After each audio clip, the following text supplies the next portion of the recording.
নমস্কার, দ্য রিপোর্টে আপনাদের স্বাগত। রাজ্য সরকারের পুজোর অনুদান প্রত্যাখ্যান পর্ব চলছেই। হুগলি, উত্তর 24 পরগনা সহ দক্ষিণবঙ্গের একাধিক জায়গার বিভিন্ন ক্লাব ইতিমধ্যেই ফিরিয়ে দিয়েছে পুজোর অনুদান।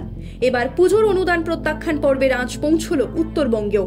তিলোত্তমা হত্যাকাণ্ডের বিচারের দাবিতে শিলিগুড়ির হাকিমপাড়া আহ্বান দুর্গাপুজো কমিটি ফেরাতে চলেছে অনুদান। প্রসঙ্গত, শিলিগুড়ি থেকে সর্বপ্রথম এই মহিলা পরিচালিত ক্লাবটি অনুদান প্রত্যাখ্যানের পথে হাঁটল। চলতি বছরে 21তম বর্ষে পদার্পণ করল এই পুজো।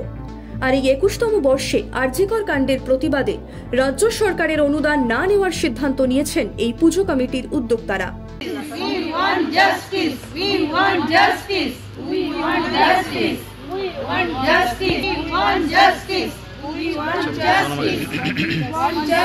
আরজিকর কাণ্ডের বিচার প্রক্রিয়ার দীর্ঘসূত্রিতা নিয়ে উষ্মা প্রকাশ করে পুজো কমিটির সম্পাদক নেলি ভৌমিক কি বললেন, শুনুন।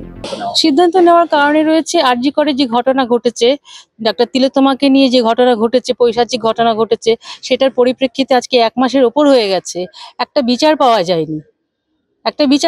এতদিন তো লাগার কথা না। এই তার মধ্যে পুজো এসেছে, পুজোর মধ্যে যদি 85,000 টাকা দিলে তো একটা মানুষ ফিরে আসে না। তার মা বাবার যে কষ্ট, আমাদের নারী জাতির যে কষ্ট, সেটাকে আমরা কি করে ভুলবো? সেই ঘটনাটা মনে করলেও তো গায়ে শিহরণ দিয়ে ওঠে।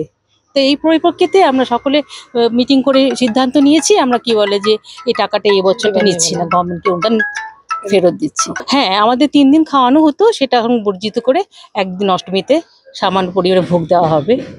অন্য জিনিসও কমিয়ে দিচ্ছি আমরা। অনুদান যে নেবেন না, মানে কাকে জানাবেন? আমরা ডিএমকে জানিয়েছি। হ্যাঁ, লিখিতভাবে জানিয়েছি। মহিলা পরিচালিত এই পুজোর উদ্যোক্তারা স্পষ্টতই জানালেন, পুজোর বাজেটে কাটছাট করতে তাদের কোনো সমস্যা নেই, কিন্তু তাদের একটাই দাবি, আরজিকর কাণ্ডের বিচার। কোনো জাস্টিস এখনো কেউ পাওয়া যায়নি, ওনার জন্য কিছু হয়নি। যেহেতু আমরা একটা মেয়ে আর মায়েরই পূজা হবে, তার জন্য আমরা ওটা অ্যাকসেপ্ট করতে পারবো না কোনোভাবেই। গত বছর তো দিয়েছিলেন, কত বছর তো নেওয়া হয়েছিল। হ্যাঁ, এই পরিস্থিতির জন্য এটা নেওয়া হচ্ছে না। দক্ষিণবঙ্গের পর এবার উত্তরবঙ্গেও পৌঁছল অনুদান বর্জনের আঁচ। আরজিকর আবহে অনুদান প্রত্যাখ্যানের মাধ্যমে সংগঠিত এই প্রতীকী প্রতিবাদের ঝাঁঝ আরও বাড়ে কিনা তার উত্তর সময় দেবে। শিলিগুড়ি থেকে নিতেশ রায়ের রিপোর্ট, দ্য রিপোর্ট। আরও বিভিন্ন খবরের আপডেট জানতে হলে দ্য রিপোর্ট চ্যানেলটিকে সাবস্ক্রাইব করতে ভুলবেন না, কারণ আপনাদের একটা সাবস্ক্রিপশন আমাদের কাছে অত্যন্ত মূল্যবান। জয় হিন্দ।